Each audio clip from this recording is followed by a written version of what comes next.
Hey everybody, it's Dan Douglas, and it's a pleasure for me to be in your classroom today, or maybe you're watching from home via this video session.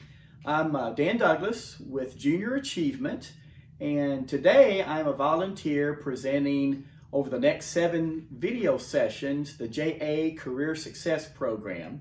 JA Career Success is all about helping you all better prepare for your future work life and careers by helping you understand the important essential skills or soft skills that employers are looking for. Now, we already know that area employers, people that you all are going to be working for in this area, cite that 42% of their entry-level workforce don't have the soft skills that they are looking for. So a way for you to get ahead once you finish high school, maybe go to college and graduate from college, or whether you immediately enter the workplace, you can better get a job and keep a job by practicing and honing these soft skills that we're going to be talking about over the next 7 sessions. So what are essential skills, as they're called, or soft skills? Creativity, critical thinking, communication, collaboration, things like showing up on time, a good work ethic, putting in a good day's work, communication, understanding, teamwork, problem solving. These are all skills that can be learned and can be improved upon and honed upon that you'll use the rest of your life.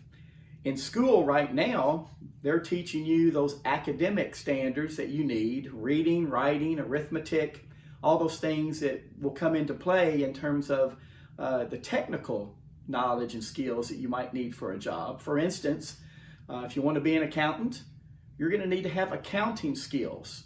If you're going to be an engineer, you're going to need to take some upper level math, right? If you want to be a scientist or a chemist, chemistry, biology, etc. Those are technical skills that you need for a job. But what is common across any job and will really help you keep those jobs and move up in a company and make more money as you hone these skills are essential skills, soft skills. Again, those things that we're talking about. So over the next 7 sessions, we're going to be talking about knowing your personal brand, giving you some tips for job hunting, looking at high growth jobs that you maybe be interested in. We're going to talk about look who's hiring and know who's hiring and how to know that. Know your work priorities. We're going to spend some time allowing you all to think about what's important to you in your career, in your work life. Maybe you want to work outside. Maybe you want to work inside. Maybe you like to be around a lot of people. Maybe you don't want to be around a lot of people. So your work priorities will help guide what type of job is going to be perfect for you. We're going to be talking about interviewing and resume writing in session 4. But the next 2 sessions, we're going to be thinking of the 4 C's of soft skills: creativity, critical thinking, communication, and collaboration. So right now, we're going to cover today critical thinking and creativity. So critical thinking and creativity, what does that mean to you? It may even sound like they're opposed to each other. How can you be a critical thinker but be creative? Well, employers are actually looking for both. So critical thinking is the process of using logic and reasoning to make a decision or a judgment. Creativity is the ability to create something new or original, or to try a new approach to get things done. So businesses are looking for these things. They want employees and people who will be able to think on their feet, to help solve problems. When you work for a company, you represent that company, you represent that owner, and they want people who can think independently and help maybe stop problems from happening before they even start because of these skill sets.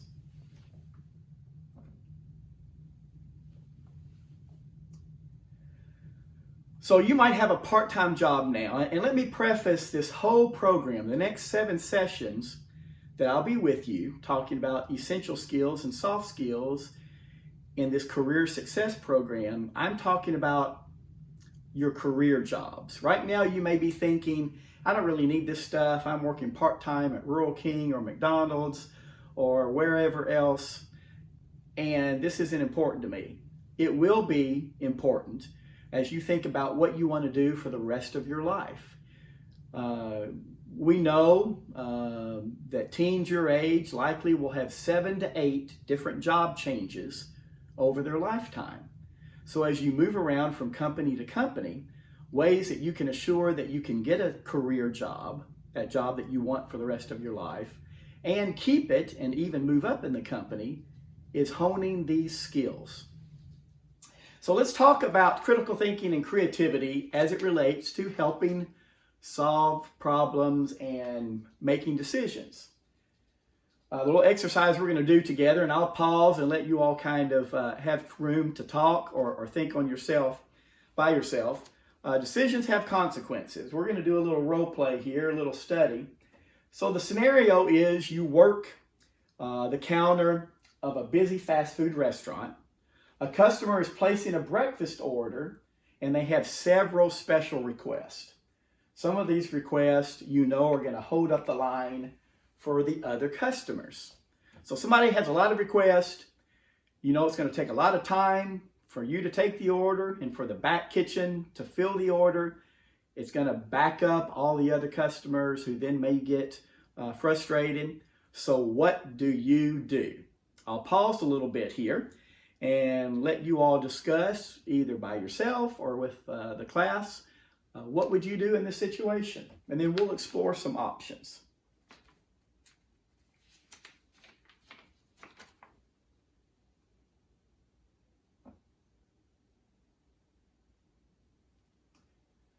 So maybe you came up with a solution similar to the solution 1 here. You could tell the customer that you're sorry, but the restaurant is just too busy for special orders right now. And so they will have to accept the food as it is on the menu. Maybe some of you work at a fast food restaurant and have encountered this. So is that a good solution? One thing when it comes to decision making, and maybe you've already found this out, is every decision has consequences, correct? Has both positive consequences, good things about the decision, but sometimes they have negative consequences, bad things about that particular decision. So what are some of the consequences of solution 1, of telling the customer that they're just going to have to take the food as is because the restaurant's too busy?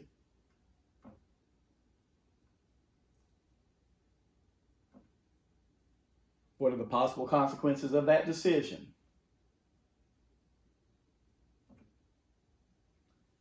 One might be, although you're saying you're sorry, that's just a polite way of saying no. The restaurant may lose that customer's business and that of any of the other customers who heard you. Could that be a possible consequence of that decision? It's cheaper for a business to keep a current customer with good service than it is to attract new customers. That might be something to think about in this decision for solution 1. Should you make sure that you keep that customer loyal by giving them great customer service and meeting their demands for special orders?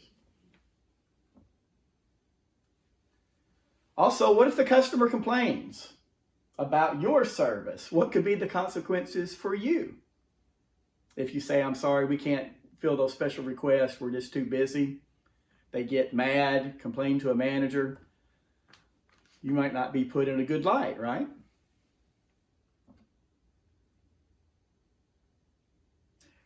So we've explored one solution. Let's explore another solution and see what perhaps the consequences of that decision is. You could take care of the special request and ask for help from a manager or coworker to keep the line moving. So say yes to the customer, but then say, hey, to keep the line from backing up, I'm going to need help from somebody. What about that solution? Does that sound better for you? Again, what are the consequences of that decision? Let's explore that. Maybe you've already thought of some. Will it cost you some time and energy to meet those requests? Answer's probably yes, right? You may need to apologize to the next few customers in line for the delay. That comes back to that communication, right? However, most businesses demand good customer service and will often reward employees for their extra effort. Most managers would prefer you to ask them for help rather than risk losing a customer.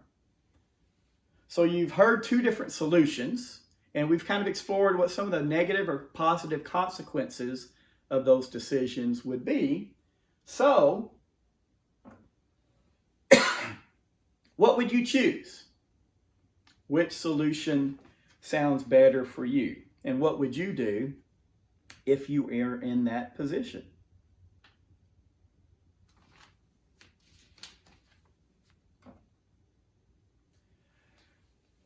You're going to come up with a lot of times when you're going to have to make decisions at the workplace.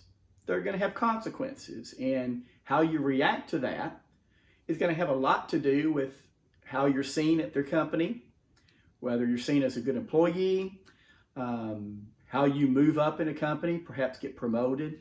Again, I want you to try to, as high school students, think long-term of the career jobs that you're going to want to have, those full-time career jobs that you're going to be doing, that you've gone to school for, not necessarily the part-time fast food jobs. We're using that as an example, but employers want, again, employees who can think critically, who can think on their feet creatively, and make those decisions to help build that company's base and please their customers.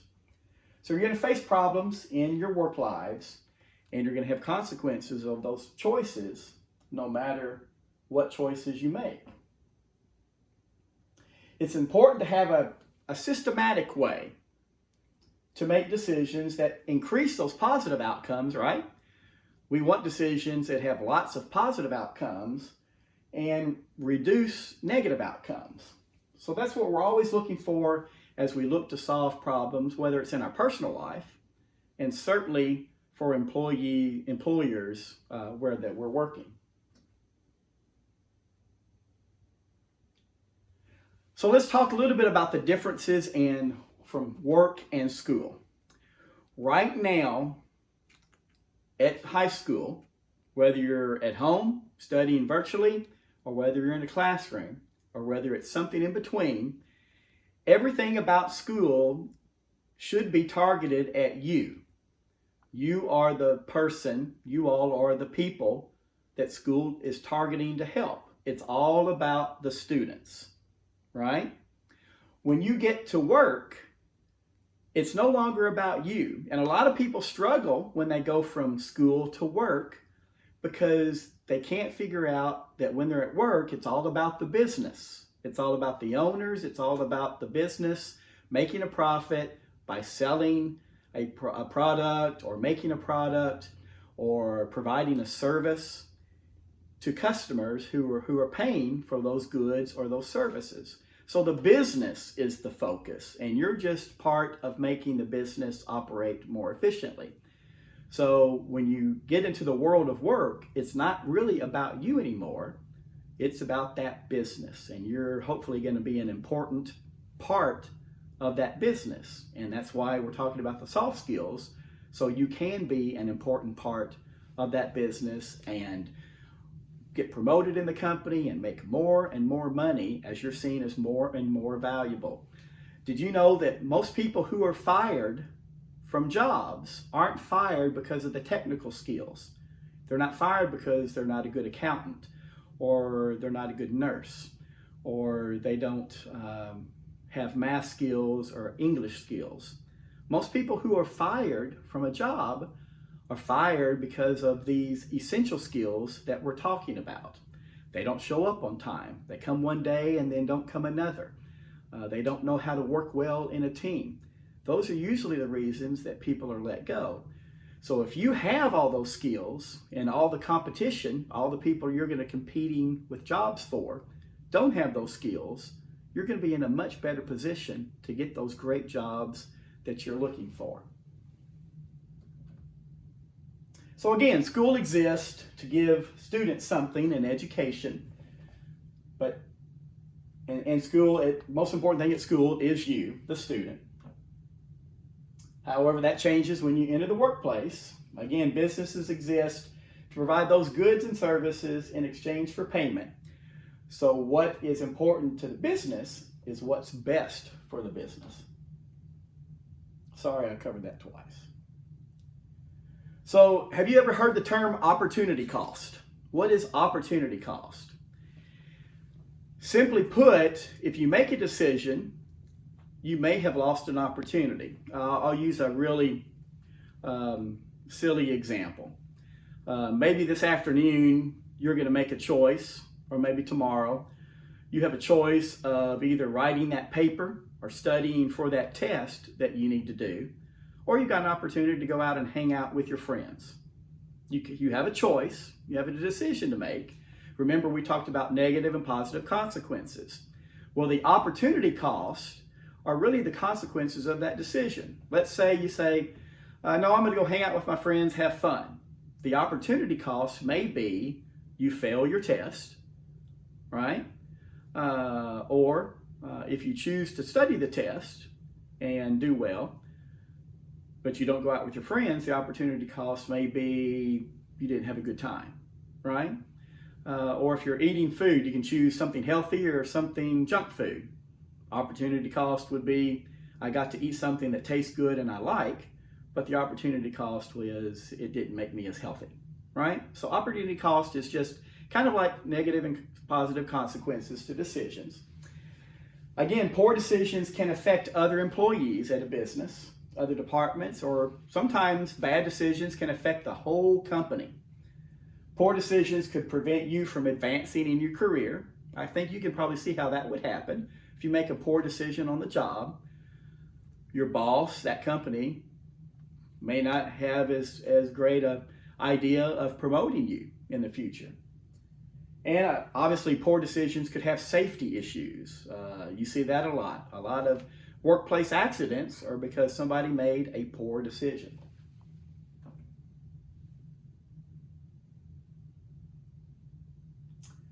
Some more reasons that happen with poor decisions could cause financial problems for your employers. Obviously, poor decisions could cost you your job. So there's actually a problem-solving tool. This will be one of the last things that we do in this video. And you'll have some information, hopefully in the materials that you got as part of JA Career Success, that you can look at this as well.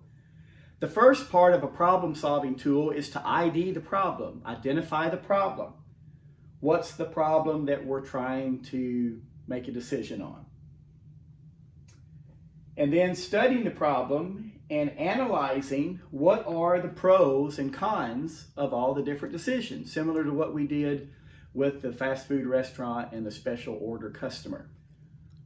What are some positive consequences to some of these solutions that we're trying to make? And we want to pick the solution that has the most positive consequences and the least negative.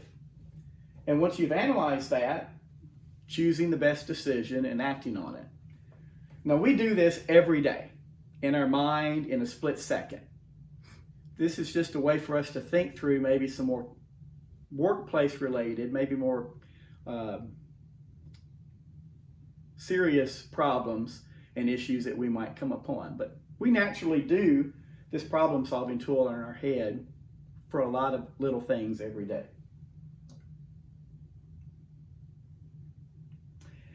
So today we've talked about critical thinking, creativity, that employers want both. They want employees who can think on their feet, think creatively, and critically thinking to help make those decisions for the business that are going to bring the most positive things for the business and reduce the negative. The next session, we're going to be talking about the other two C's, how to handle conflicts and how to use communication to handle conflicts when maybe everybody doesn't agree with a decision. So it's been good to be with you today. I look forward to being back with you for our next JA Career Success session.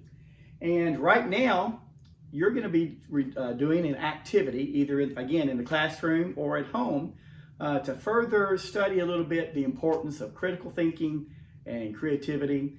And I will see you next time for our second session of JA Career Success. Until then, hope you have a great day.